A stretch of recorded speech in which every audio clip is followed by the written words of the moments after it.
But before sharing my screen, I would just want to, understand from all of you how many of you have been anxiety ridden and how many of you have had, a lot of stress associated to whatever has happened. Let's try and make the session more interactive rather than just having a PPT based session. So, if some of you could share your experience or let me know how you all have felt about the times that came just in the recent few weeks, especially in the form of second wave. Anyone who would like to share or would like to tell me how they felt about the whole situation, or if they were anxiety ridden? Ma'am, I would like to say something. Yes. In the first wave, I was the one, you can say, a victim of COVID-19 wave. Um, so I suffered from COVID. So it was really traumatizing at some point. Then it was really painful at some point.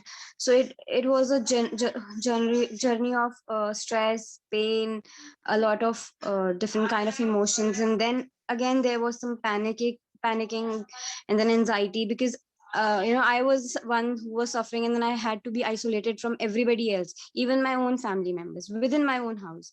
So it was like I'm trapped inside my own room. So it was very difficult. But then when the second wave came, so I have lost a few people who were close to me. So that was even worse, because when you are in trouble, okay, that's acceptable, but when you lose somebody, so it's even more harming to the mind, and you are just not able to accept things. So that's one really unacceptable thing. Even now, when I look back and think about it, so it's just something I'm not able to accept. I have lost them. So yes, this has affected very badly to me and the entire family, or the closed ones to them. Absolutely, and I completely agree with you, because I think in the second wave, not even a single person or not even a single household, there were people who were not affected. Some were very critical. Some people lost their loved ones, or some were, the whole family was illness struck. So this was a very harsh situation, and again, this was a situation which we were not at all prepared for. We were not prepared for even COVID last year, but things were still relatively, I would say, a little in control when the first wave hit us. So the reason why I am doing this webinar today, as Rupali just mentioned about her journey, and a lot of you, I'm sure, and even people who would be listening to this webinar would have gone through something similar. So, of course, we cannot change what has happened in the past.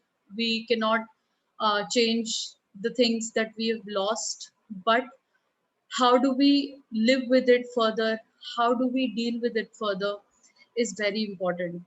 And I will be discussing all these points. I will be telling you about how to maintain your psychological health. Why? Because I'm sure people who are attending the webinar, most of you are young. And as you all understand, people who are in their youth, in the young ages, they not only have to take care of themselves, but they also have to take care of their families. When if I talk to a person who's probably in their older ages, I think that person would need a different sort of intervention. But when it comes to young children, young people like us, we really need to take that hold, because we cannot stop. We have to take care of our families. We have to move on. We have to take sometimes certain decision making also, which is very important. So I will be discussing how do you actually overcome these tough times. It's a very small. I mean, it's something I'm saying overcome. It is not very easy to do that, but at least we can make some efforts to make you feel better, and take it forward in such a way so that now the future part of it, how do you try and be more cautious, and how you can take care of your family members, which is very important, right? So I will be sharing my screen with you. We will try to keep the session interactive because that is my ultimate aim. You know, you all hear Instagram lives and you all hear discussions. Everybody is just discussing. Nobody is really, you know, trying to understand and talk it out. So I will really invite and would really love it if you all share your stories maybe at the end of the presentation that I do, and I'll try to keep it crisp and short for all of you. Okay, so just let me know if you're able to view my screen.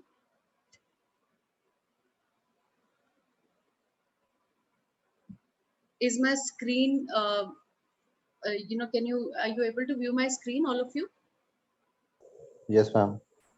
Okay, okay. Yes, ma'am. So I will be see, we will be talking about certain aspects associated to COVID-19, which is not just about, okay, we've all understood the problem. Most of us have understood what has happened with us, what is it that we were going through in the past few you know, days. So the first and the most important thing, you know, that I came across during COVID was a lot of people were anxiety ridden. A lot of them were anxiety struck, and you know, that is something that actually worsened the situations for us. So I know when a family member is critical, when a family member is falling ill, we are ourselves some, because this is an illness wherein we ourselves who were in that position where probably where we had to run around to take care of our family members, probably where we had to you know, take care of things around us, we were ourselves also not feeling very well, and that basically quadrupled our anxiety. So how anxiety has worsened things was that sometimes wrong decisions were taken, correct decision at the correct time were not taken, because I think most of you although I'll recapitulate, but most of you have understood that this illness requires correct treatment at the correct time, because there is no certified medication for this illness. So you know, your efforts to take the right decision at the right time are very important. There were so many campaigns, so many awarenesses that were done, that please don't take it as a normal cold cough. And you know, a lot of our parents, especially, you know, the parental generation and older generation, they were not in that favor of accepting that this could have happened to them. So guys, the first and foremost thing is that you have any kind of, whether it is COVID or any kind of illness, acceptance is very important. A lot of people don't accept that we are undergoing a serious issue, and they keep and they do not measure it correctly, owing to which these kind of issues, these kind of problems come. So and then slowly and gradually anxiety builds up. And what happens in anxiety?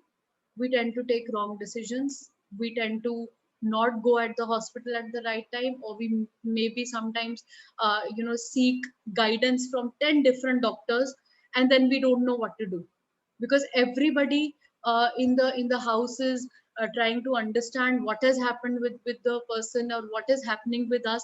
You are yourself sometimes ill, and owing to that illness yourself, you don't know how to take decisions at the right time. So whenever you feel anxiety ridden, I hope that none of you have to face something like this again, but we have to prepare ourselves if something like this happens again. Because you know, this is an illness wherein doctors are saying there could be a third wave, there could be a fourth wave, and so on. You know, I'm sure you all understand every day. In fact, the doctors also every day you know, come across new studies, new researches about it. But what is our aim? Our aim is that whatever we have already learned, whatever we have already known, keeping that in mind, taking the correct decisions at the correct time.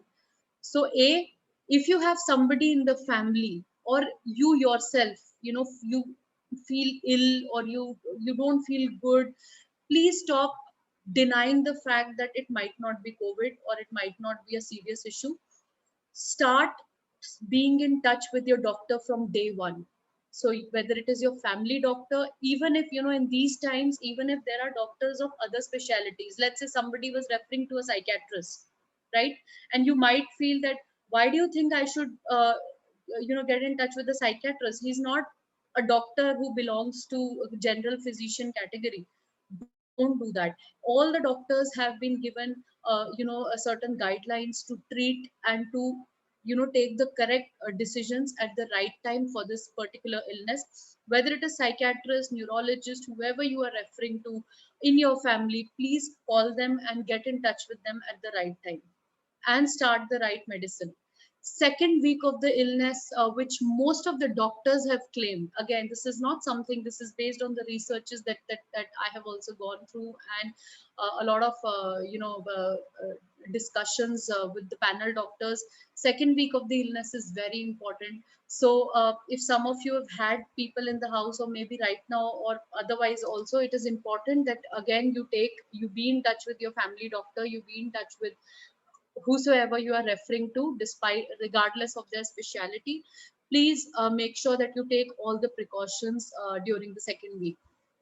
Now when it comes to the anxiety part, okay, so if you will have all sorts of thoughts coming to your mind, right? Suppose if somebody falls ill, nowadays I've even seen that even if somebody is falling ill with a normal cold cough also, people are very scared because they witnessed something very very horrifying in the past few weeks. So you have to first start with basic deep breathing, okay? Just inhale in a lot of air, hold it in your stomach maybe for 10-15 seconds, and release it from your mouth. And when these thoughts are coming to your mind, just tell yourself, closing your eyes, that it's okay, I can handle it, I can do it. I need to understand what is it that I need to do in this time. I need to call. So it's make a plan.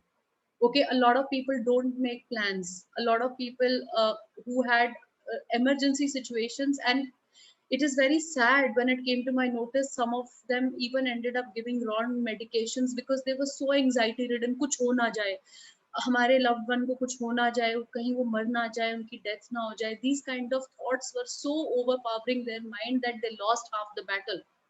So you don't have to, even if these thoughts will are coming to your mind, you have to shun them away. You have to close your eyes and tell them, all right, this is not the case, I can handle it, everything is in my hand, it's all in control, we are doing good. And make a plan there and then. If I am referring to a doctor, what has the doctor told me? Half of the people, because of their anxiety situation, or they were so overwhelmed by these thoughts, they didn't even listen to what the doctor was trying to say. Some were busy blaming the system, some were busy blaming the doctor, some were busy blaming their situations, why this has happened. It has happened, it has happened, it's happened with me also. It has happened with my own family as well, wherein my own father was very serious with this particular illness. But if we carry on thinking, and if we keep bridging on the negative thoughts, who's going to take the important decisions? So keeping yourself away from these thoughts is, first you do a little bit of deep breathing, you close your eyes, you drink a, you maybe you could have a glass of water, so to calm yourself down, and delay these thoughts in your mind by voluntarily telling yourself that, all right, I'll think about it, but a little later, because right now I have to take the correct decision, I have to listen to the doctor and get the correct medication or get the correct treatment for my parents, for my family, for whosoever is suffering from that illness. If you have friends around you, for example, you do, suppose you've gone through the situation, and of course your doctor would have told you certain things, be upfront in helping them, in providing the correct phone numbers of the doctors, of the people. So many people that I have come across, out of that anxiety, became victims uh, of having fraud deals. A lot of people had transferred money for oxygen cylinders. They just transferred money because they thought, if I transfer it, I'll get it straight away. Come on, you have to, again. And a lot of people took advantage of that situation. So you have to, again, concise down certain numbers. You have to, one by one, see, when we do things in a rush, everything loses its importance. And when we are doing it in a rush, when we are not understanding what is happening, why we are doing it, we become victims ourselves of forgery, of fraudulent deals. So many people lost money in these times wherein they became victim of these kind of deals. So again, making a list of things that are verified. Okay, there would, I'm sure there in India, because everything became so chaotic, everybody was sending numbers, forwards, this, that. Go to the verified links of the hospitals, of the doctors. If your doctor has shared certain links with you, please refer to them. If somebody has asked you, give me a prepayment and then I'll give you an oxygen cylinder, or maybe these are, obviously these are some common sense, we would never do that if we never had an emergency situation. But in emergency situation, because we feel that fear, so we end up acting before thinking. So you have to think before acting. Similarly, if your doctor has given certain medications, a lot of people were not reading the prescription, what is mentioned, and what are the kind of medications the doctor is giving. Again, take a pause, relax, tally all the medications from the prescriptions. If you find a discrepancy, talk to your doctor. These basic things, because we were so anxiety struck.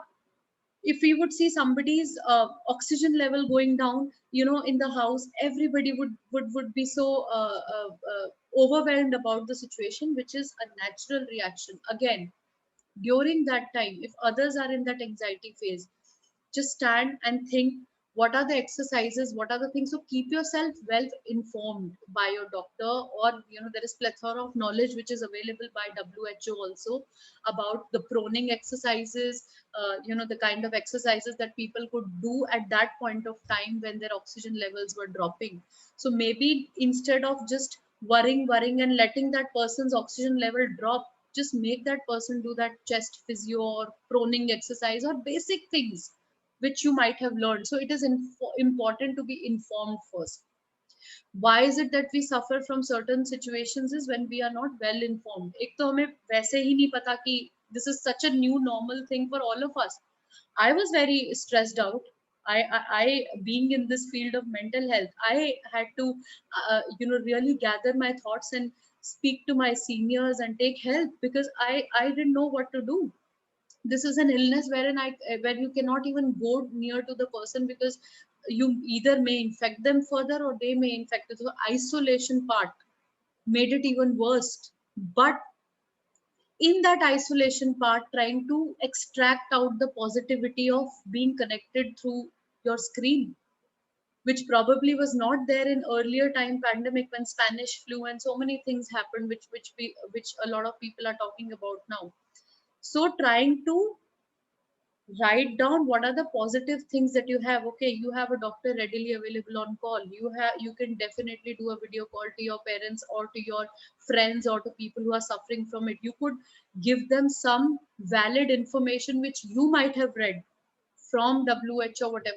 So basically start planning and start executing that plan, rather than sitting and thinking, what will happen, I don't think I'll be able to help, I don't know what's happening, I'm probably having an anxiety attack, I'm having a panic attack. Remember, you are the best judge of your own situation. And if we succumb ourselves to any of these negative thoughts at this point of time, we have lost half the battle. Okay, so it is important to shoo away these negative thoughts by practicing these few basic techniques of deep breathing, drinking water, delaying those thoughts, and then start deciding on what is to be done next. Start planning. It's okay to use a paper and pen, write it down, put the pointers in your phone. If you are not, I know you're not a doctor, even I'm not a doctor, but ask the relevant questions. A lot of people were not asking questions from the doctors, what is happening, why is that, why has that happened, and confusions led to so many worsening of so many cases. So if you are confused, if you don't know what to do, Ask rather than thinking, I don't know, what do I do now, I don't know what to do, how to go about it. So that anxiety will only worsen the situation, right? So making the correct plan, and going ahead, by shooing away these certain distraction techniques, and making a concrete plan and then acting on it at the right time is very important. Okay. uh, as you all know that the whole corona second wave was of a big challenge to a lot of medical and a lot of public health structures. A lot of people did get okay staying at home, but how if the correct guidance and the correct steps were taken by staying at home itself? So constant monitoring of your vitals, which all the doctors say, which I think all of us should otherwise be well informed about regarding the specific illness. Constant monitoring of those vitals, maybe you could get in touch with your doctor, what all bp, sugar, every, all these kind of vital signs is important for somebody who's ill in the house. If you find any discrepancy in the normal ranges of those vitals, inform the doctor. He or she will let you know what has to be done staying at home itself, not just straight away rushing to the hospital. So many people, out of anxiety, out of panic, sometimes probably the person at the house did not really require that, rush to the hospital in that anxiety. So again, it is important to plan, it is important to sit down with a calm mind and think, okay, what steps could I take? Plan those steps. That is very important. A lot of people asked me, ma'am, I'm undergoing such a critical situation myself. How can you ask me to plan? You have to again reflect back. You have to understand. It is a sad situation. It is an emergency situation, but I cannot afford to take decisions in a rush. It can have problems with my patient. It can have problems to that. It can cause problems to that person who is suffering. That's why doctors don't have time, because they have so many things to do. They have to see so many patients. They might be in a rush. It is the duty of the family members, who need to take that step forward and plan. So if you don't plan, nobody else would, because everybody is in an emergency situation. Think what how you could make it work, right? So this is what so these are some of the basic things which I'm sure people understand. They're able to follow those, but when emergency situations come, we are not able to put forth our best of our expertise or best of our planning there. Okay. So every time you have that anxiety, deep breathing is something that always helps, right?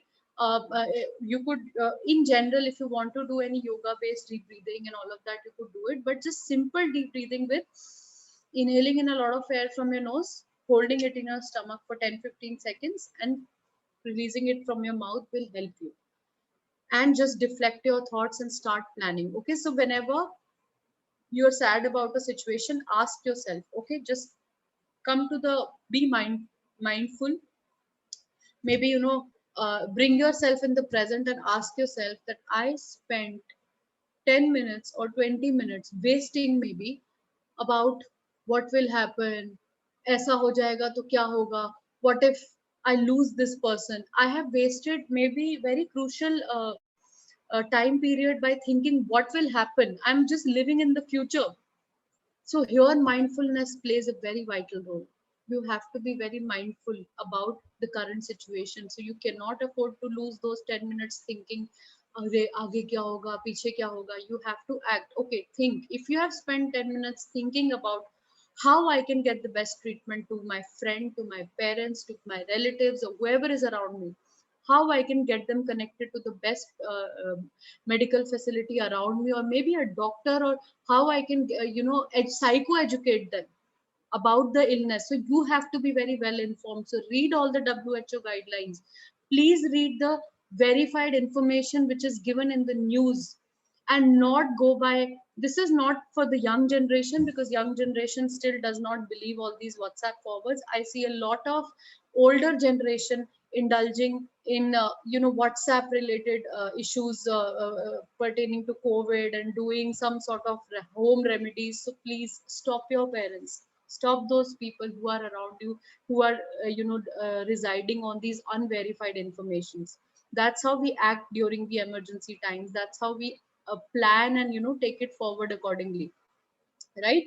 So and of course, when there are extreme emergencies, and if you're already in a hospital setup, your doctor is there to take care of it.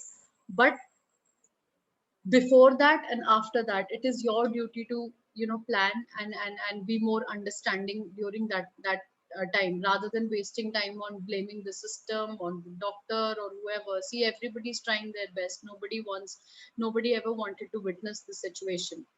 Okay. So so these are some of the techniques, like deep breathing, delaying the thought, drinking water, and at the same time also planning the pointers, planning the steps that you would like to take. So now that this has happened with all of us, it is important you are well informed.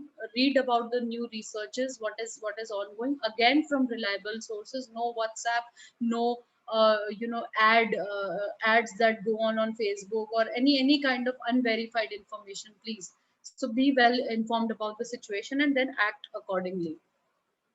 Okay. Now that is to do with how do you deal with your anxiety during an emergency, or maybe during a crisis situation.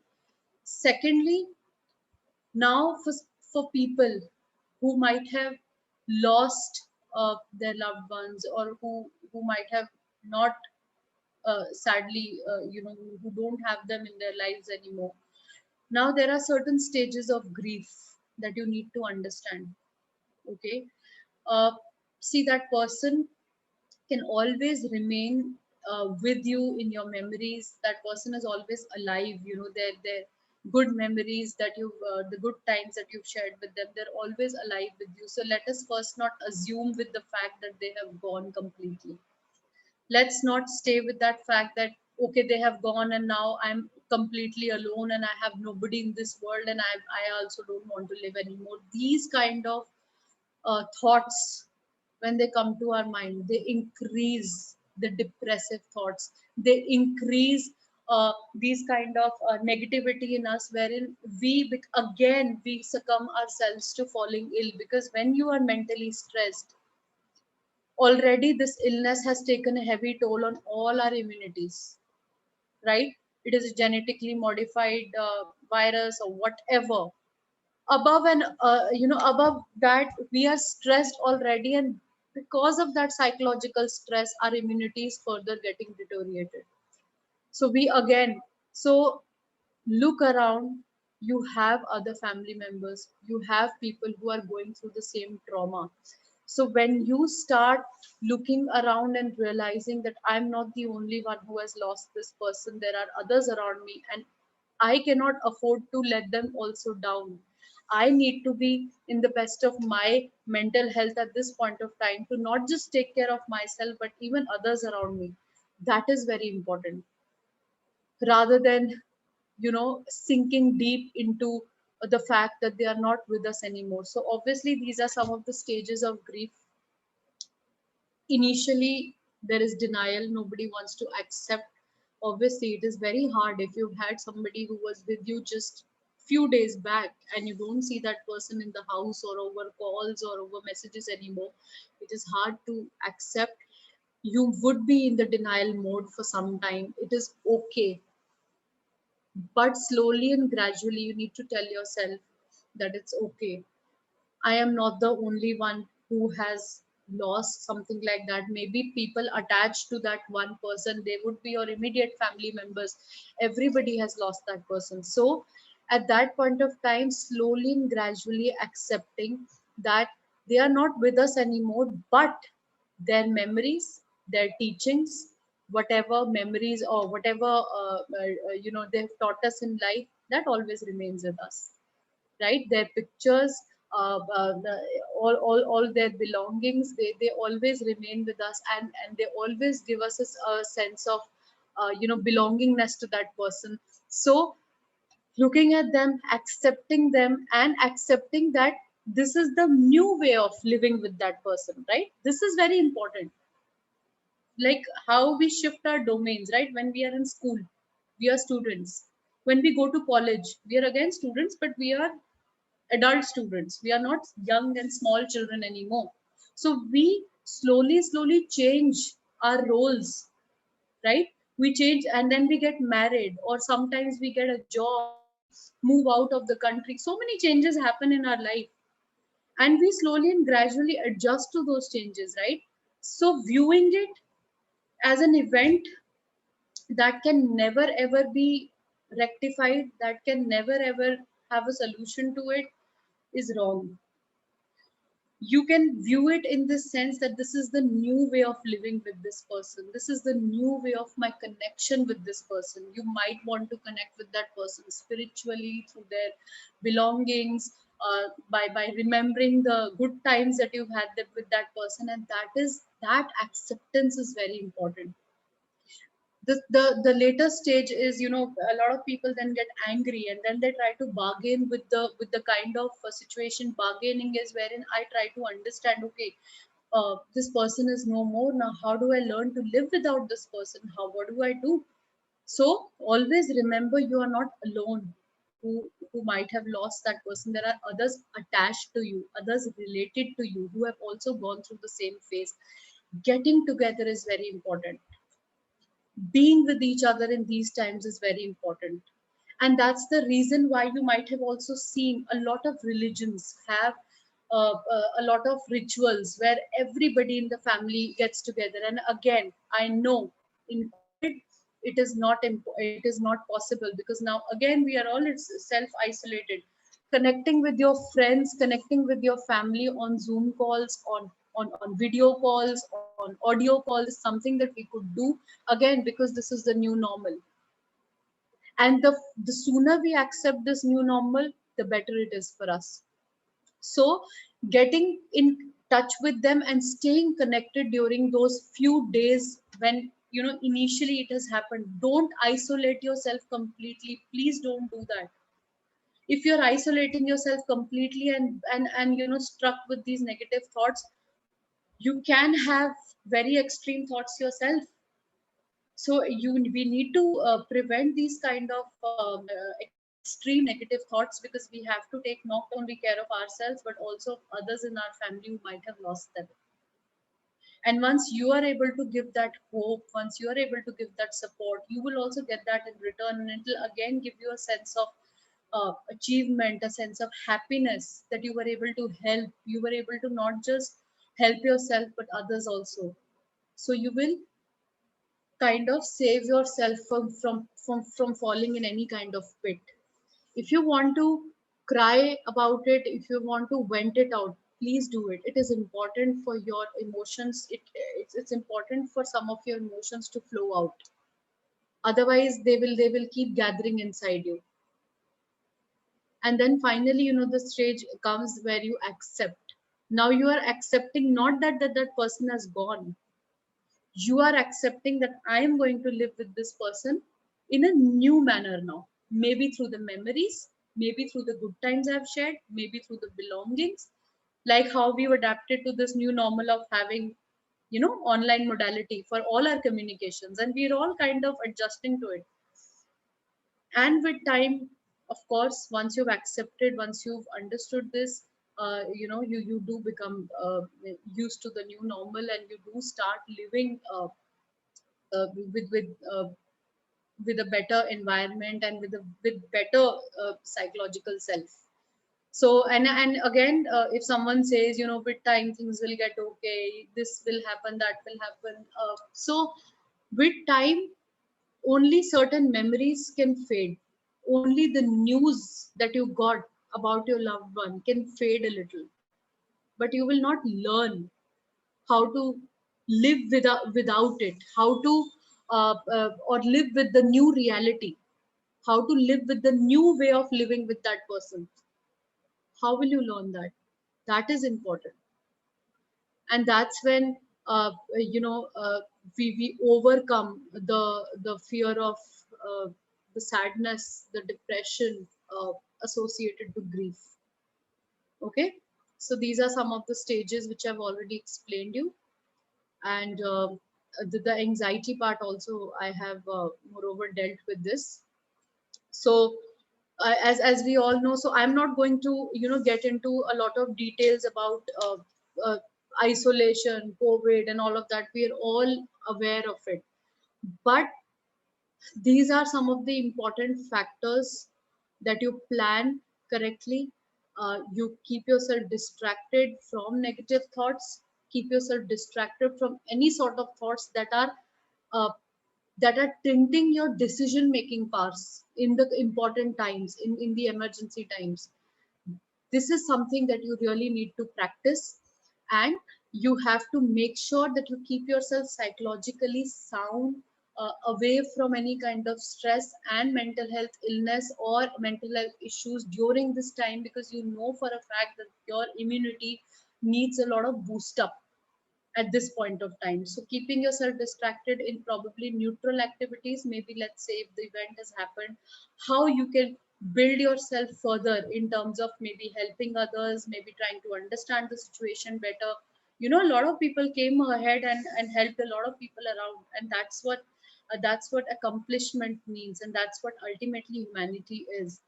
And that will definitely help you curb any of these kind of mental health concerns. I'm not getting again into specific disorders, specific illnesses, because our topic is very different in today's webinar. So do not view isolation as a negative event. During the isolation, maybe you could kind of look at it that maybe you're getting that me time which you never got earlier. When we used to go to the office daily, and we used to meet people around, and we never got that me time, to spend. What do we do? So work on yourself during that time. Look at this new normal of seeing the positive aspect of the situation, that we have access to phones, video calls, mobile, laptop, and everything, which probably was not there a few years back.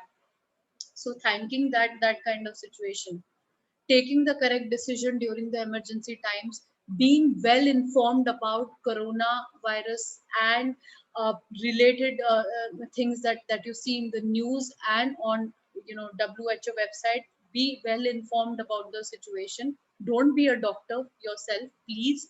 Refer to your doctor on time, which is important.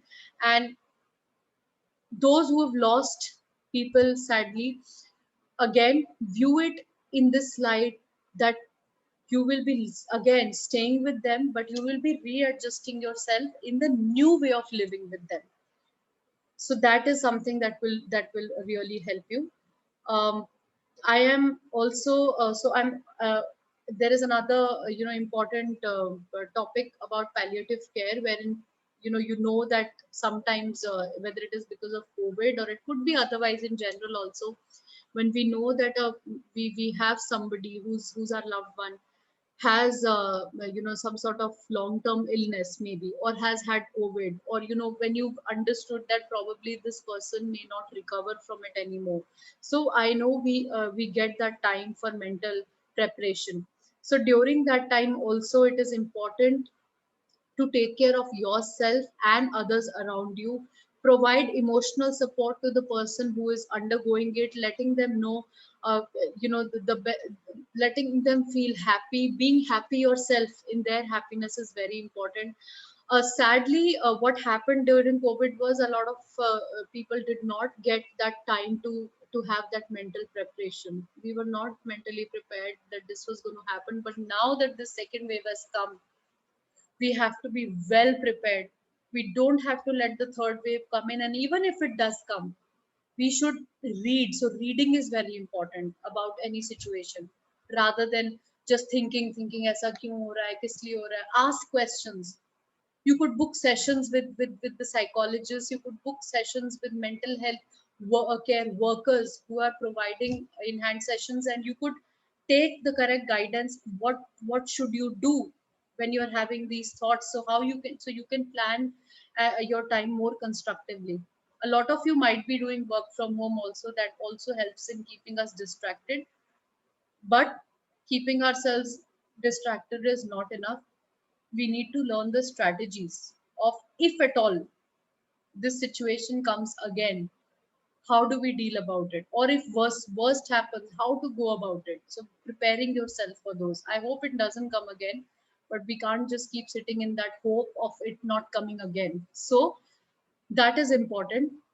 Psychoeducating yourself and others around you, whether it is, and with facts, is very important. Helping the older generation especially accept this new normal. It is our duty. I always tell, it is a duty of young people to, because because young people, they tend to, make changes in their lives more efficiently and more easily as compared to older generations. So it is a duty of young people to maybe put come forward and psychoeducate them, help them understand that this is, if you feel sick, if you feel unwell, don't take it lightly. It's not, again, not scaring them, but telling them the facts.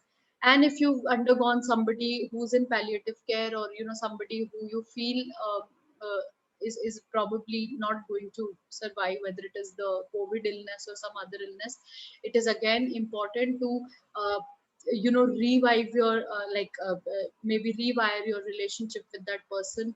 First take care of, first accept it. It's, you have to understand that, okay, after this certain date, maybe I will be having a new way of living with this person, rather than viewing it as, oh my god, this person is going to leave me forever and I'll have nobody in my life. Learning the correct things from them and living with those things is important, and giving them and yourself the best positive and happiness ridden environment, especially if you have somebody in the palliative care or terminal stage. So these are some of the basic things. I think most of it which you're seeing on the slide has already been covered. Although I don't know if we have any people who are undergoing pregnancy at this point of time. I don't know if I have somebody from the audience, but in pregnancy, this is the last and most important topic of today, that a lot of pregnant females especially, it has been a very harsh time, because listening about what is happening, what's ongoing. Some of the pregnant females also, they got COVID and they were not able to take vaccinations and a lot of things. Again, if you are pregnant and you are at home, and if at all you feel any kind of symptoms, it is again important, rather than thinking, oh my god, mujhe COVID to nahi ho gaya, oh my god, what's going to happen to my child, I may die. No, you have to put a shutter to those kind of thought processes, those kind of thoughts, and straight away call your doctor.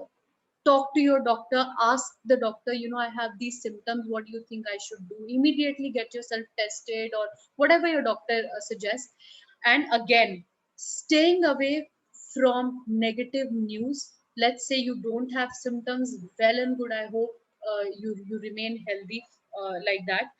Staying away from negative news, staying away from all these kind of news where all the time you're hearing, deaths have happened and this has happened, that has happened, because that is going to again ruin your mental health. Sometimes, we have pseudo symptoms also, which are psychologically induced. During pregnancy, your body is already releasing so much oxytocin, and so many hormonal changes are happening in your body already. And then when you start stressing yourself, thinking about, oh my god, मुझे तो नहीं हो जाएगा, या मेरे बच्चे को तो नहीं कुछ हो जाएगा, things like that, they quadruple, these thoughts quadruple in your mind, and then you can have magnified effect of this stress on your body, which might mimic sometimes symptoms of falling ill. So it is important, keep yourself surrounded by facts. You should know the facts, view the news only for facts, but not talking about these negative things. Again, calling a friend, talking to your family members. If you're in isolation, especially of course if you're pregnant, you have to take a lot of precautions. Focusing on your mental well-being, whether spiritually something keeps you happy, listening to songs keeps you happy, watching some good movies keeps you happy, please do that. Distract yourself into, again, neutral and those activities which are of interest to you. That is very important. Exercising in your own room. A lot of females tell me, how do I exercise? I can't. So you could refer to online yoga sessions. You could refer to online Zumba sessions that are particularly being done for pregnant women. A lot of ventures that have come up with exercises and a lot of things that pregnant women can do while staying in their room itself. Maintaining the hygiene of your room is very important. Constant sanitization. If your partner is helping you in doing that, please make sure that everything is sanitized in the room. And again, not going back again and again and checking. And please ban such groups, or maybe just leave such groups which are sending these kind of information to you all the time. You know what the negative news may be, for some time, to keep yourself safeguard from these kind of news. Helping people is important. If you're pregnant, you've had certain things, please share your stories, because your stories will help other pregnant females understand what is it that they might be going through. All doctors are very busy at this point of time. Sometimes people may not be able to reach the doctors. So making some support groups, help groups with each other, discussing few concerns, apart from obviously knowing the facts about COVID, but not talking about the negative aspects, that about deaths, about complications, about sad news which brings tears to your eyes. So this is very important for pregnant females during COVID. And of course, talking about vaccination is very, a lot of people have come and asked me, do you think we should take vaccinations? No psychologist, no person who is not a certified doctor is allowed to, let them know about the vaccination part. Please ask them to contact their gynecologist for the same, and then they can go ahead accordingly. Okay, so most of it I have already covered. Okay, so these are some of the general things. Limiting yourself from media, planning some activities with your family when you are not in isolation. Relaxation is very important. Meditation is very important. Focusing on the positive aspect of the situation. I have a phone today. I have a laptop today. I can connect to anybody in this world to take help. Is the positive aspect of this. I have the knowledge, I have understood, I have gone through the guidelines of WHO, and I know how things work, and I can take the correct steps. I will not waste my time in the negative thoughts, emergency situation, especially crisis situation. So working on the implementation part, planning, this is very important. Okay. And once things are better, again, viewing this situation as a me time, something that we've always craved for. Pamper yourself as you're a small child. You know how we pamper a small child, and you will definitely feel better, and we all will be able to come out of these situations even better. So these are some of the concerns that the topic that I wanted to cover today. So yeah, if you have questions, I'm open to the discussion and questions from all of you. If you want to talk about something, you want to ask something, you think something was not answered during the webinar, please do ask uh, about the same.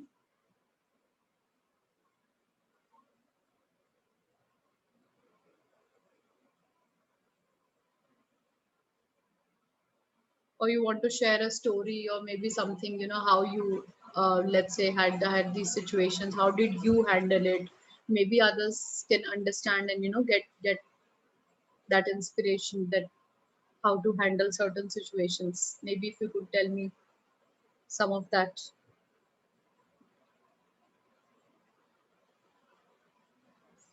Rupali, would you want to share something? Yes, ma'am, there's one thing that I want to add. So when we see other people, dying due to COVID, or any close ones who are dying due to COVID, so we tend to create anxiety in ourselves. One thing, that we cannot go to meet them in their sad times. We cannot go and hug them because they are also, quarantined, because their family member has passed away. So we just cannot go to their houses and family and then help them in their grief process of grief. And what we can do is just call them, but they are not always responsive over calls because they are into a shock or some trauma. So that's difficult. That's one thing that creates anxiety. Absolutely. So I totally agree with you. A lot of people see, that's why when I spoke about the stages of grief, a lot of people like to go in a nutshell. They wouldn't want to talk about it. They don't want to. So in that case, respecting their boundaries is important. But at the same time, if you can get in touch with somebody who's in their maybe nearby vicinity, if it's a neighbor or maybe another family member, wherein you feel that okay, let's say there would be let's say three people in the house or four people in the house. Out of those three, four, there might be one person who might be in touch with you. Obviously, I won't expect all of them. So, recognizing who is more deeply struck by the whole situation, who is likely to get into negative events or maybe to an extent of being suicidal also. So you can probably keep in touch with that one family member and ask them to maybe keep frequent touch, but we need to respect the boundaries. Let's say somebody needs time, somebody needs some time alone to accept what has happened. We have to give them that space. We can't keep intruding that now that, and especially even if we go in person, even if you're going in person, you can't just barge into somebody's personal domain and don't not let them be. So that respect is very important. But if you are so overwhelmed, I mean, obviously if you are anxiety ridden about the fact that they shouldn't be doing something, keeping a constant check on that person through other family members is important. Let's say if the person is all alone, all by themselves, then getting in touch with the neighbors, getting in touch with maybe some police personnel or somebody around them who can go and keep a check on them, maybe like from a distance go and like just visit and see whether they are doing okay or no, till the time they feel better enough to talk to you. That is something that could be done. So One more thing I would like to add, ma'am. So what sorry, happens? I can't hear you, Rupali. Am I audible now? Yes, you're audible. So one more thing, when that person is able to hold themselves with all the things happening, I mean, if their family member has passed away, so maybe they are trying to cope up with the situation. Maybe they were able to, process it, accept it in advance that yes, something is going to happen to that person who was suffering from COVID. So they also tend to deny to meet up because they are also in this anxiety maybe that I might have COVID, and because my family member passed away due to COVID, and then if somebody comes up to meet me, any close person, and they might also get caught up with the disease, and then they might lose up again another person. So these sort of anxiety may also occur in people who Hmm. either have family members who have passed away due to COVID, or any relative who wishes to visit to the family, concerned family. Hmm. So in that case, of course, that fear is there, and trust me, Rupali, I think we all have suffered from it. So when my Yes. family, like they had COVID, I was not able to visit them, and I was managing everything online, and that's when I realized empathetically that how hard it is to just let people know, and how hard it is to actually do it, but we have to do it. So in that process, I think instead of feeling bad about the fact that why people are probably treating us like that, again, it is the duty of maybe one person, or like let's say you are in psychology background, a lot of people might not be in the psychology background, but psycho educating the family members and others that it is fine, this illness is such, because we've seen what has happened as a repercussion of having such physical meetings, and having like just open everything, and not systematically following the lockdown, and we saw all the repercussions. So again, maybe arranging for some kind of online meets is something that we could do. See, we will have to teach everybody now to use this online modality. We cannot go ahead with, so you might have seen a lot of people hold prayers, they hold meetings via Zoom, via Google Meets, and so many other online ventures. So in that case, if somebody is not visiting and somebody is saying, okay, maybe they had COVID, or we don't want to visit at this point of time. So psycho educating that family that it is okay, it's nothing to feel bad about. These are very harsh situations, and we just want to, kind of take precautions for future so that nothing like this again happens. So maybe that is something that we could tell those people, and instead of viewing it in the wrong light. Honestly, even a lot of people who were very scared, to visit the house when my family was ill, and a lot of them said no also, that we will not, like for example, like as small as maybe a electrician or somebody. If you have so many important things at home, some obviously they will not go out of place seeing the situation. Even they denied. So but again, we as individuals have to understand that these situations are such, that's why it's called novel, virus. It just goes from one human to the other. And so in that case, I think letting them understand that it should not be something to be felt bad about. It is okay. uh, it's fine, we can always connect online, and share these things, because again, the family which has undergone so much again gets exposed to outsiders, right? So you can always let them know, or the person can let them know that in a way this is for mutual benefit. This is not just for just one person going through it and another not. So that's how you could put across it. And now that in terms of help, I think one point I missed out.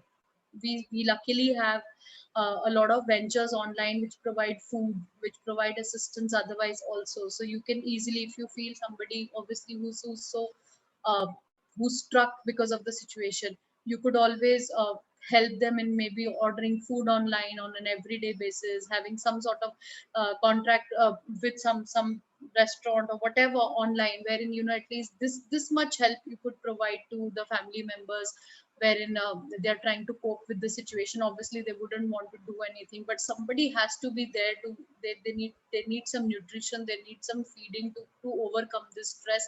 So somewhere like that, you could try to help them by being away. So this is just one example I'm giving. You could seek help in other ways also. This is food is just one aspect of it that I'm talking about. Ma'am, so yes, I would like to say something about this. So I have also seen a lot of volunteers who are cooking food for free for the people who are suffering from COVID. Even in my apartment, people, so with this second wave, I think 60 to 70% of the population of the apartment was suffering from COVID. So everybody, created this community of cooking food for them for free. It's just a voluntary work. Whoever wants to cook whatever they can, possibly. So 3 time meals they are going to provide for them. So yeah, helping out each other in this hard time, I think. Maybe sending them the correct medicines on time, maybe arranging for, Yes. if you feel that they don't want to talk to you or anybody, maybe arranging maybe a session for the psychologist or somebody who can help them in these difficult times. Grief counseling is something that you could take up. Again, see, I can talk about general things in the on our public platform, but when it comes to specific things that they might be suffering from, that grief counseling can help them overcome sometimes, or not like cope with the situation better. So this is something that you could arrange for. And I honestly, and not just forget, I'm a human being first. Before being a psychologist, I'm a human being, and I had to undergo something like this because my family was all of them were unwell. So arranging groceries, arranging food, everything online I had to manage, because I was not with them. And if I go there, I can catch the illness myself, and then again be additional burden to them. So that is not something that I wanted to do. So staying away from your loved ones during these difficult times, again, we need to positively thank that we have these online modalities. We are able to connect, we are still not completely socially isolated. So this perception is something that we need to change. And then get used to it. Like I have beautifully got used to the online modality now. So So I personally never face an issue when it comes to taking any kind of sessions or anything online. But till the time I keep that in my mind, oh, cheezein theek hongi, then I will start seeing people in person. No, I can't wait. This is the new normal, and I have to accept. What do you mean by cheezein theek hongi? This is here to stay with us, and this is how we have to adapt. It's just like how you go to a cold area and you wear a jacket. You can't roam around in your summer clothes, right? You can't say acha ab ho sakta hai mausam thanda hai, maybe after some time when mausam is not thanda, I can do away with these clothes. No, I have to wear a jacket. I have to wear woolens to protect myself. Similarly, this is the new normal. We have to accept, we have to help each other out on online modality and new ways of working, like how a lot of companies and everybody has adapted to it. So that's how you could help them. That's the best way you can help them in these times. Ma'am, continuing with your thing, I would want to request everyone. I even tell this to my friends or relatives, whoever come across to me. So I request everyone that please keep a check on your knowns. I'm not just saying close ones, on your knowns. Maybe they have helped you in some way, or maybe they have not helped you, but you all are human beings. If we can just keep a check on how are you, I mean, this 3 words can actually make somebody feel better. So Absolutely. even if we ask somebody how are you, or just keeping check, time to time, maybe in a month or in 2 weeks, we never know what's happening in next week or next day, in this current situation. So yes, I would like to make a request to everyone, and also you guys also spread this awareness that please try to keep a check on every human possible, I mean, whatever is possible for you. Yeah, that's Absolutely, one and it thing. will it will it will not only give you a task to actually apart from, see, whatever work from home and all that we are anyway doing, but this will also help you keeping in touch with a lot of people around you. And let's say you come across, because you've gone through something, you have tackled it well, you could share your success story with that person and help that person calm down and not let that thing happen again with somebody else, right?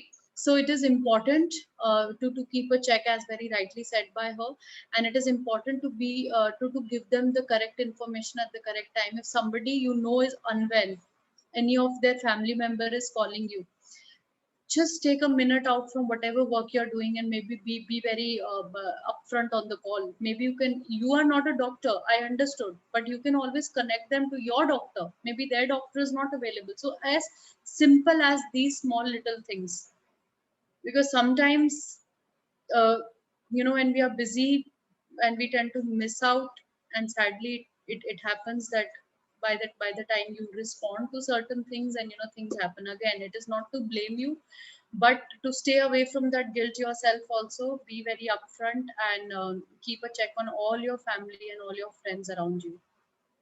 That's a very good point, Rupali. Thank you so much. You're Anybody welcome, ma'am. else who would like to talk about their story? Kriti, Karan. Um, I don't see a lot of names. Maybe if you can please speak up about how you coped with the situation, or maybe you have witnessed somebody else go through it. How was it dealing with the situations?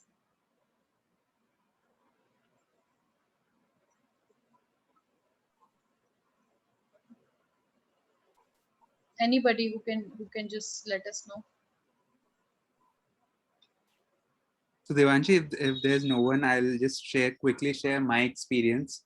So Sure. what I have felt during this time, especially the last 1 year or so, is that all of us were tuned in a set that we had made our life very structured. We had set goals. We had set I would say life goals. We had set career goals, personal goals, family goals. But when COVID struck and along with the lockdown, so it was suddenly that we were shaken up, and this was something which was unprecedented. Though we watched a lot of movies earlier on some virus here and there, but when it actually came over and there was a lockdown first 1 month, it was okay and everybody was trying to cope with it. and it was okay. But slowly, slowly, it showed its true colors on how it started impacting our minds, right? There wasn't any clarity. There was uncertainty as to what could happen the very next day.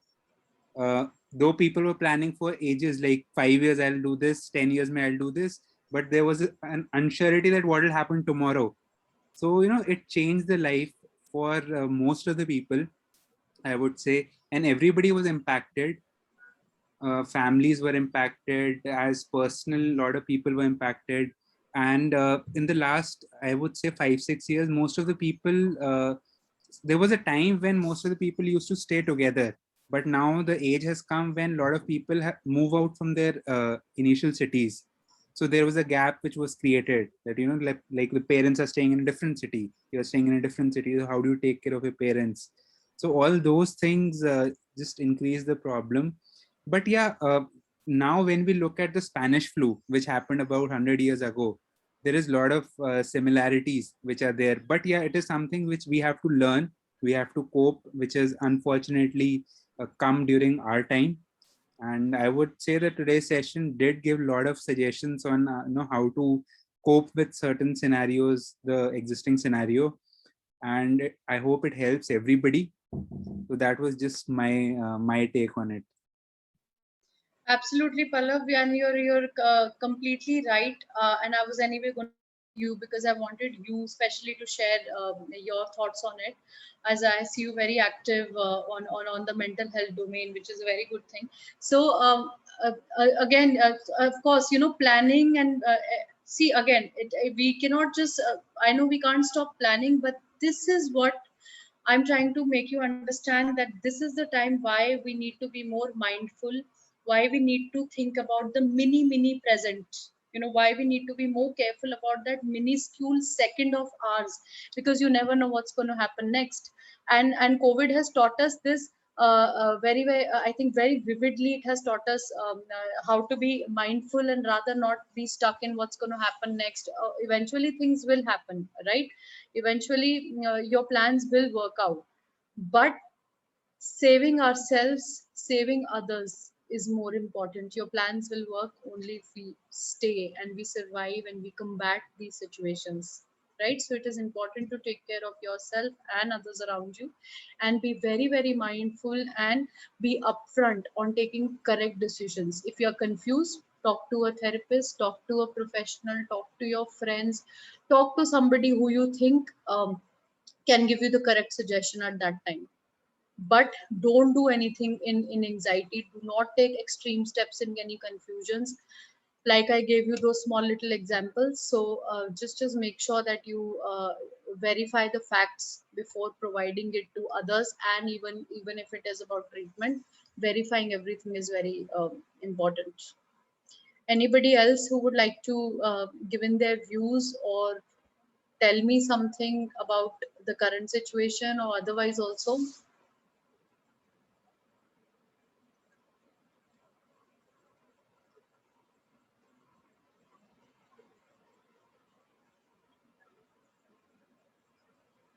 I think I just want to, make it more interactive. It's always fun, and it's always better that when we share things, when we discuss. Sometimes, we touch upon topics which might have actually been missed also in this webinar. So, I would love it if some of you just let me know anything. It could be anything. It doesn't have to be very extremely related to COVID only. It could be any situation, any other situations also, if you want to talk about it, or you want some suggestions. Ma'am, so what happened when we were trying to get vaccinated? So this again, there was some, everybody got scared if we'll go to get vaccinated, because some of our knowns have got vaccinated and they caught up with COVID.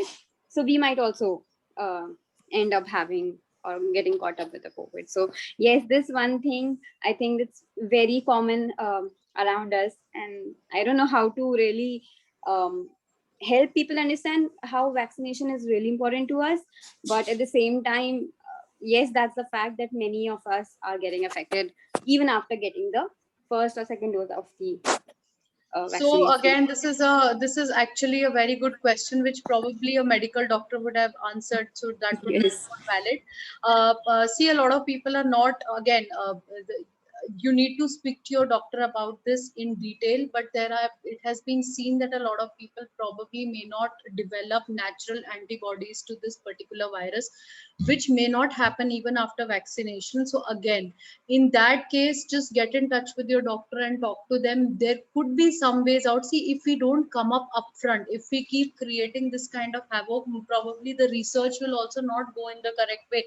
So it is important to report certain things. Your doctor will tell you what blood tests or what kind of tests that need to be done for you to understand why probably you're not building up on the immunity even after vaccination. You may have some other physical conditions, or maybe it is your stress which is not letting you develop enough antibodies. When we are actually stressed out, the ratio of our antibodies is also not sometimes created to that required level. Again, that's why it is said that we have to try and be stress free.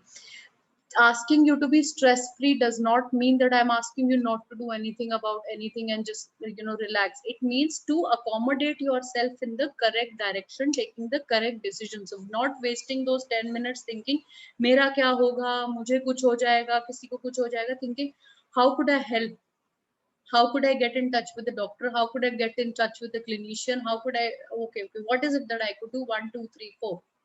And that's how spending your time on the execution and planning part of it. So so similarly for vaccination, rather than just listening to people's stories, you have to ask your doctor the facts.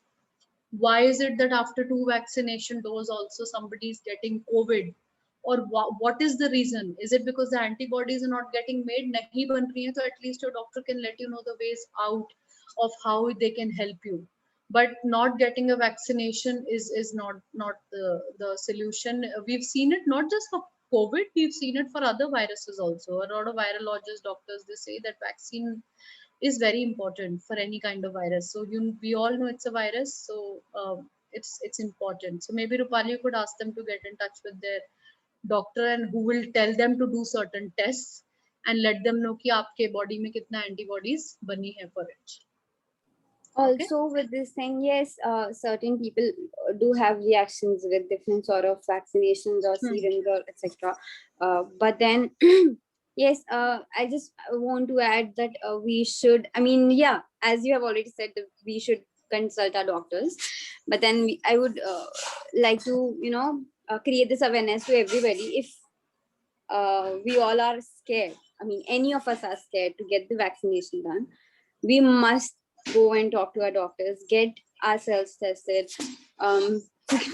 Because my own mother doesn't want to get vaccinated because she's scared. She always gets reacted to some or the other medicine. So I think you need to tell her that minor skin reaction or minor reaction to the problem is more important, or getting COVID. So these are two. So of course, in order to delay or in order to curb any situation which can have deeper impact on us. So again, psycho-educating them in the correct direction. So like I got my vaccination, my hand was swollen. Actually, I developed some sort of bacterial infection. I don't know what. I had very extreme fever. Everybody gets fever, but then I had like extreme symptoms. But again, I have to decide, is this reaction of my body which can still save me is better, or getting actual COVID? And so the virus or whatever has been replicated in the vaccination, again it creates some sort of, obviously if it doesn't give our body certain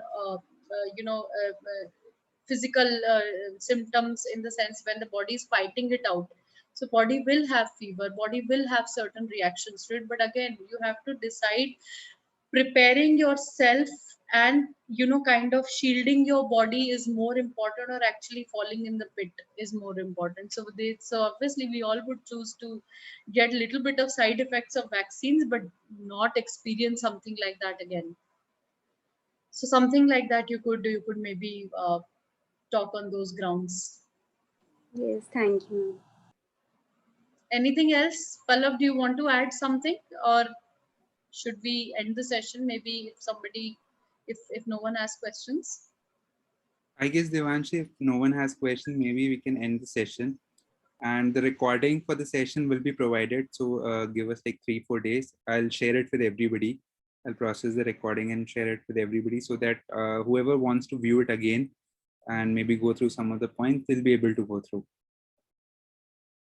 Sure, I think I'll share the PPT also with you. You can share it with them because PPT had some important pointers. I was not really reading those out because I think that everybody can read. Explanation was very important, so you could share that also if Sure, Devanshi, I'll do that. okay. Right. Okay. So we'll close the session. Thanks a lot, Devanshi. This was a long-awaited session, which was needed, especially in times like these. Absolutely, and I took so long, to be very honest, because I was myself going through those stages, and I think I empathetically understand it even better now. So I think this was the correct time when I actually speak about it because I've gone through it myself. So it is important to talk about it, and it is important to make those people aware so that nobody has to go through that stage again. So thanks a lot, Devanshi. Thank you all attendees. We'll share the details with you further on the email. Thank you. Thank you, ma'am. Thank you, Palla, for conducting this. Thank you, ma'am. Thank you.